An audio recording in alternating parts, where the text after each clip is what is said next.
Yo, what is going on guys? Neliq here, hope you're all having a good day. Today's video isn't going to be a long one, but it is going to update you of the changes coming to the second weekend of the Call of Duty World War II beta. Now this list was provided to us from Sledghammer Games, and they've taken our feedback, they've taken the statistics of the game, and they're just working on everything right now. But all the confirmed things I'm going to be reading out for you guys, and it is really good to see some of the changes coming to the game. Now, there are more things on this list that I'm going to read out in this video, and if you guys want to check them all out, then there will be a link to the Reddit post. But I'm just going to read out all the interesting things, so not all like the error messages and all stuff like that. I think that's really boring to read. But starting things off, they went ahead and said, there are a number of features and adjustments that we are still working to optimize for launch, as well as some things we want to test further based on your feedback. These include, now the first one that they have, and I'm really happy to see it, they are adjusting the domination kill points from 50 to 100, so it won't take you like 10 to 12 kills just to get a goddamn UAV. When I was playing domination, I was like, I am on a roll, and I have still not gotten my UAV yet. What is going on? Realized I was getting 50 points a kill, so yeah, really glad to see they're bumping that up to 100, and I'm pretty sure that's what it's been in the previous Call of Duties anyway, so maybe they were testing 50 to see how it was, see if it slowed the game down, see if it slowed the game mode down too much. I think it did.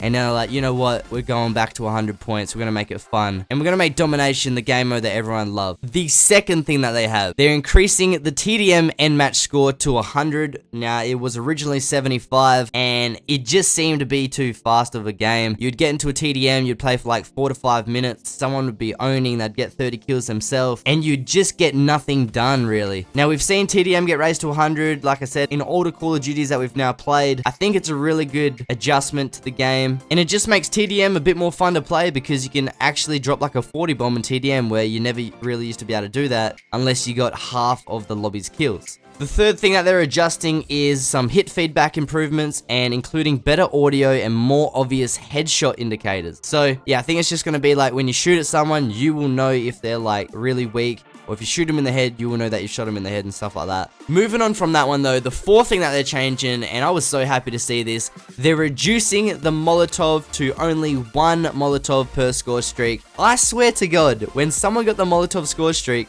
they had unlimited Molotovs. I would die to it, I would spawn, I would then die to it again, spawn, and guess what happens? I died again. And I was like, how many Molotovs does this guy have? So I'm just really happy to see that they're reducing it to one Molotov. Now with doing that, I don't think they're going to nerf the like OP-ness of the Molotov just because they have now brought it down to one Molotov per score streak only. But I'm happy with that, I can deal with that. And I think that's a really great adjustment to the game that we'll see in the second beta weekend. Now, the next thing that we have is the sprint out to ADS time refinement. It pretty much explains itself. If you guys don't know what ADS means, it means aim down sight. Not too much to talk about on that one. Now, the next thing that they have is Incidentary Shields. Now, this was a really big thing that affected people's games. People loved them, people hated them. But the thing they talk about in this list is that they want to set the Incidentary Shells to default off. So when you start with your shotgun, you're not going to have your bullets loaded into the gun already. Now, I think this is a bad adjustment to the game. I really want my Incendiary Shells to be ready to go as soon as I start the game, especially if I keep dying over and over again and only get to kill like 2 or 3 people anyway. I want my Incendiary Shells doing the damage that they should be doing instantly. I don't want to have to load them into my gun every time. I just feel like that would be really, really annoying. Now, they also said perhaps the Incendiary Shells need to be nerfed. And I was thinking in my head, they're so BS, they are so OP, they definitely need a nerf. Not a massive nerf, but they definitely need one. I just laughed too much when I saw that they might need a nerf at If you guys experience getting killed by the shotgun or using the shotgun, you have to agree with me that it was just OP beyond belief. But moving on, we're not going to stick on that topic for too long. They're going to upgrade the Paratrooper Strength and the cost balancing. Now, a lot of people complain they got the Paratroopers, they bring them out, and then they just got absolutely obliterated. They did nothing at all to help. I personally didn't use that score streak once, but I did hear on like Reddit forums that people got it. They weren't happy with how strong they were, so I'm just going off what they've said.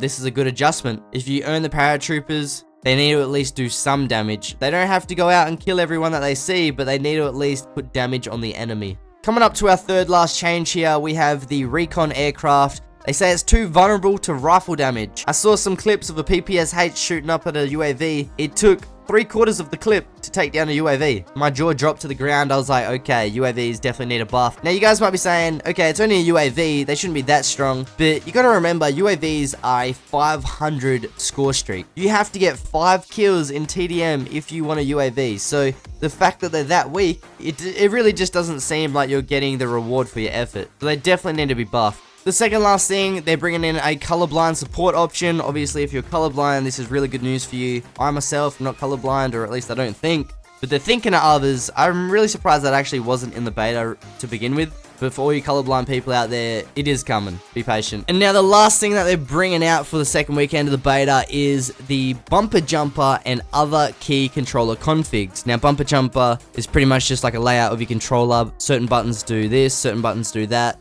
And if you're a person that's gotten used to bumper jumper and then you come to a game that doesn't support it, you'd have been like, wow, now I can't play Call of Duty to the best of my ability. So once again, that certain select of people who do use bumper jumper, and it did say other key controller figs are coming out. You should be pretty excited to see that those things are coming. Now, that was the list, guys. Like I said, if you want to see the full list, just a little spoiler, if you do look at the full list, it pretty much only just contains like errors that are getting fixed. Nothing exciting, like I said. But I know a lot of you out there do want to follow Call of Duty. But other than that, guys, if you enjoyed the video, make sure to give it a big thumbs up. Share this video around with your friends. Comment down below what you thought. Subscribe. And just have a really, really good day. I'll see you guys later. I've been Neliq. Peace.